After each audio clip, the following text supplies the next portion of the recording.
December 1944. The gray sky over Antwerp shuddered with the whine of incoming V-1 rockets.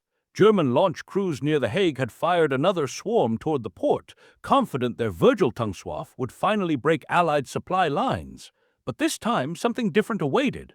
Above the city, British and American anti-aircraft batteries opened fire not blindly, but with eerie synchronization. Shells burst in mid-air, not from impact, but proximity. Each explosion created an invisible sphere of destruction, tearing through the incoming rockets before they could dive. German observers watched through binoculars, confused. The flak was too accurate, too alive. The sky looked self-aware, detonations tracing perfect arcs through vapor. Within minutes, the swarm was gone. For the first time, German scientists realized that their vaunted rockets had met a new weapon, one they couldn't see, hear, or outrun. In 1943, Germany's scientific establishment stood at the height of its wartime confidence. From Peenemünde to Peenemünde West, the Reich's rocket engineers had achieved what no other nation dared attempt, a supersonic weapon that left Earth's atmosphere and returned to strike without warning. The V-2 rocket, the Virgil-Tungswaffe WWII, symbolized the future of warfare. To German scientists, it was proof that physics and vengeance were one. Across the Channel, Allied cities burned. Londoners heard the rising whistle of falling V-1 buzz bombs, followed by impact and fire. To the German press, these weapons were technological masterpieces, unstoppable, inevitable, and far beyond the mechanical reach of the Allies. Even within the Wehrmacht, officers spoke of the rockets with reverence, calling them the first true wonder weapon. Yet the illusion of technological dominance hid a deeper truth. Germany's focus on offense, on spectacular terror weapons, came at the expense of defense. The Luftwaffe's radar network was fragmented, its gun-laying systems outdated, its anti-aircraft fire increasingly blind. By contrast, Allied scientists were quietly investing in something smaller, simpler, but infinitely more practical, a fuse that could think. In laboratories across Britain and the United States, engineers believed that victory might not depend on how far a weapon could fly, but on how intelligently it could explode. That belief would soon lead to one of the most significant scientific breakthroughs of the 20th century, a device that would change the course of air warfare and shock even Germany's most brilliant physicists. The proximity fuse was born not in a fortress laboratory, but in quiet rooms of the Johns Hopkins Applied Physics Laboratory in Maryland. In 1940, the U.S. Navy sought a fuse that could detonate anti-aircraft shells when an enemy plane merely approached without a direct hit. The task seemed impossible. A fuse had to fit inside a 5-inch shell, survive 20,000 gs of acceleration when fired, and function flawlessly in flight. The early experiments read like engineering fiction. Miniature vacuum tubes shattered on firing. Circuits collapsed under heat and shock. Yet a team led by physicist Merle Tuve refused to abandon the idea. They designed a tiny radio transmitter inside the shell that emitted continuous waves. When those waves bounced off a nearby target, interference in the signal triggered instantaneous detonation. By late 1942, the first VT fuse for variable time was ready for testing. The results were astonishing. Shells no longer needed a perfect aim, they sensed their targets. Against drones and test aircraft, kill probabilities rose from 5% to nearly 50%. The U.S. Navy deployed the first operational fuses in 1943 across the Pacific. Japanese dive bombers that once broke through with ease now vanished in mid-air under invisible precision. Sailors spoke of shells that knew when to explode. But the real test would come in Europe. Against the German V weapons, the same rockets their creators had hailed as proof of German scientific supremacy. The fuse would soon prove that supremacy obsolete. The proximity fuse represented a technological revolution measured not in tons or miles per hour, but in millimeters and microseconds. Inside a steel shell less than 6 inches long lay a complete radio system. Oscillator, amplifier, power source, and detonator, all ruggedized to survive the violence of gunfire. At its heart was a triode vacuum tube scarcely larger than a thumb joint. Before 1942, no vacuum tube could survive the crushing 20,000 G acceleration of a fired shell. The solution came through engineering as elegant as it was brutal. Components were miniaturized, sealed in shockproof resin, and tested by firing them from naval guns into the Chesapeake. Dozens of prototypes shattered. A handful survived. Those survivors changed the physics of anti-aircraft warfare.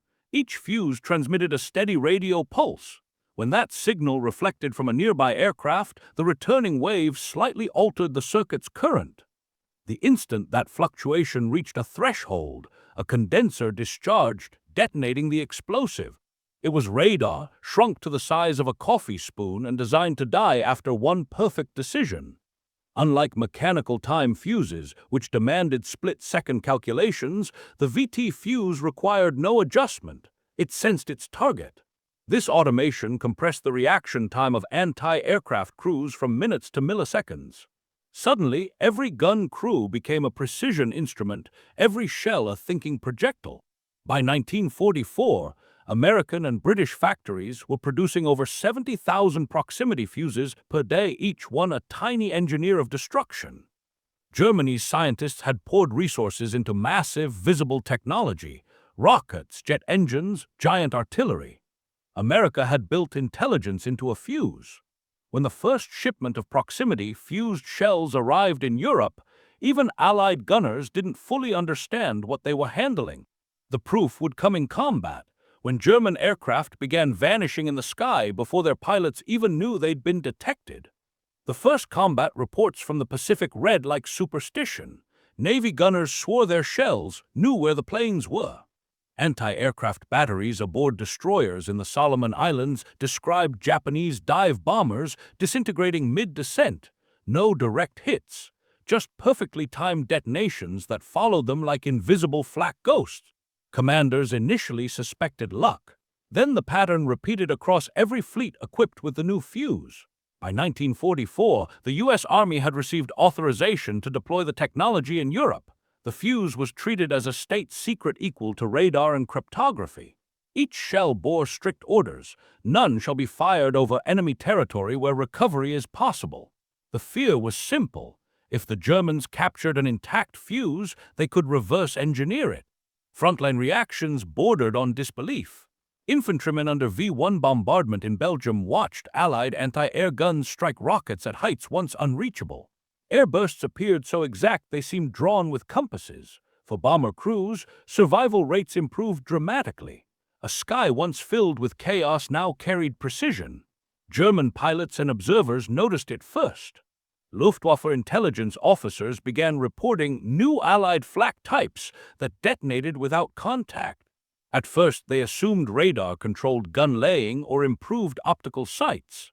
Then patterns emerged. Aircraft destroyed even during evasive maneuvers, glider bombs cut from the air, V-1s detonating long before impact. Within months, panic spread through operational circles. In memos, Luftwaffe engineers described shells that appear to sense aircraft proximity. No one believed it could be true until fragments of recovered shells confirmed the presence of tiny radio components far beyond anything Germany could produce under wartime conditions. To Allied soldiers, the proximity fuse felt like magic. To German scientists, it looked like heresy, a weapon that replaced mathematical precision with electronic instinct. And soon it would face its ultimate test against the most dangerous assault Germany launched in the West. December 16, 1944. The Ardennes forest erupted under snow and fire as Hitler launched his final offensive, the Battle of the Bulge. Hundreds of thousands of German troops surged west in one desperate attempt to split the Allied front. Above them, V-1 flying bombs and clustered Luftwaffe formations targeted Antwerp, the Allies' critical port and supply artery. The city's defense depended on anti-aircraft gunners who knew they were outnumbered and exhausted.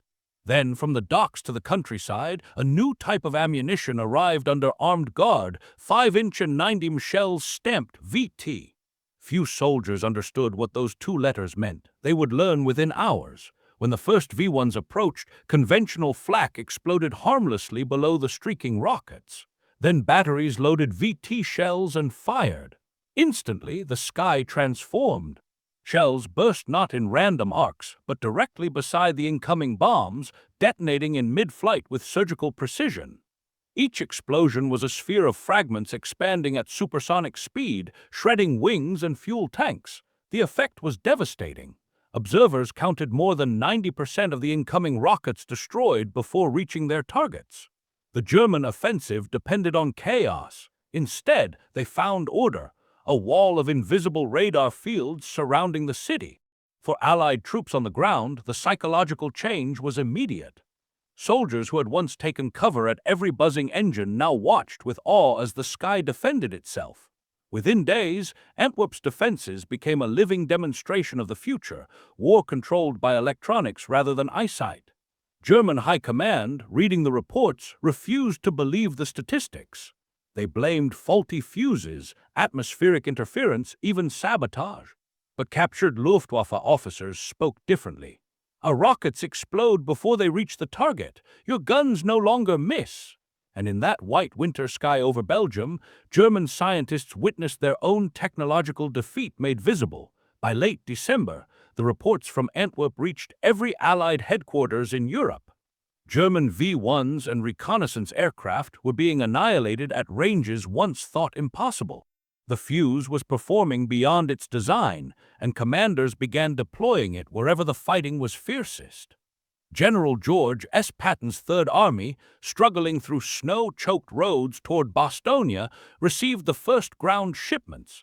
His artillery officers had orders to try the new shells against German infantry concentrations advancing through fog. The results astonished even seasoned veterans. Shells no longer buried their power in the soil, they exploded above the target, showering entire companies with perfectly timed air bursts. What once required bracketing fire and luck now took a single salvo. Captured German soldiers described the effect with disbelief. "The shells follow us into the forest," one corporal told interrogators. "There is no cover from them." The proximity fuse had turned every Allied gun into an invisible sniper, extending lethality far beyond any field manual calculation. When Patton's forces broke through the German siege of Bastogne on December 26, he sent a terse message to the Ordnance Department. "Give my thanks to the boys who made the proximity fuse. They won the Battle of the Bulge for me." By January 1945, the weapon was being called the most important secret of the European war, second only to radar and the atomic bomb. Its success crushed the last illusion of German technical superiority. Peenemoon's brilliant engineers had built rockets that reached space. America had built fuses that made space itself lethal. For the first time in the war, German scientists stopped boasting about the future. They were now scrambling to survive the present, a bat'leth when the Ardennes quieted Allied intelligence began measuring the true cost of the fuse's debut. In the defense of Antwerp alone, over 90% of incoming V-1s had been destroyed. During the Battle of the Bulge, proximity-fused artillery reduced German infantry attacks by nearly half before they could even form. Captured German officers admitted confusion bordering on despair. Luftwaffe analysts studying shell fragments found miniature radio coils and glass tubes, unlike anything produced in Europe. Dr. Walter Dornberger, one of the architects of the V-2, later confessed that the discovery shattered the myth of German scientific invincibility. The Germans had believed their rockets represented the peak of wartime physics. Instead, a device the size of a fist had nullified them. What made the proximity fuse so terrifying was not its explosive power, but its intelligence, a weapon that removed chance from the equation. Even within Allied ranks, secrecy remained absolute. The fuse was guarded as tightly as the Manhattan Project. Commanders were warned never to discuss its workings. It was the invisible guardian of the front, a silent ally few soldiers even knew they had. By war's end, more than 22 million proximity fuses had been produced across the United States and Britain. The technology's influence outlived the conflict that created it. Engineers who once built radio shells for 9mm guns began adapting the same circuitry for guided bombs, surface-to-air missiles, and early radar-controlled artillery. The fuse marked the beginning of precision warfare. the idea that destruction could be measured in centimeters instead of kilometers. In Korea, improved versions detonated over enemy trenches with the same eerie accuracy once seen above Antwerp. In Vietnam, its descendants were fitted into cluster munitions. In modern air defense systems, its logic still lives inside radar proximity sensors. Captured German scientists studying the weapon after 1945 were humbled. Many admitted they could not have mass-produced such a device under wartime shortages. As one later wrote, "We built engines to conquer space. The Americans built a machine that conquered probability." The proximity fuse ended an era of guesswork. It replaced the gunner's skill with the certainty of physics, a principle that would guide every smart weapon to come. The proximity fuse changed more than battlefields. It changed the philosophy of war itself. Before its arrival, victory depended on volume. More shells, more bombs, more men. The fuse proved that intelligence could outweigh mass, that precision could be more decisive than firepower. In the frozen skies over Belgium, it silenced the myth of technological destiny. The Reich had promised domination through science, but America's quiet engineers in Maryland had redefined what science meant: not spectacle, but subtlety, not terror, but control. Generals would later call it one of the three inventions that won the war, alongside radar and the atomic bomb. Yet its power lay not in destruction, but in accuracy. Each tiny circuit built by human hands replaced the randomness of war with the mathematics of certainty. When the guns finally fell silent in 1945, the lesson endured. The greatest revolutions are not always seen in the blast, but in the spark that decides when it happens.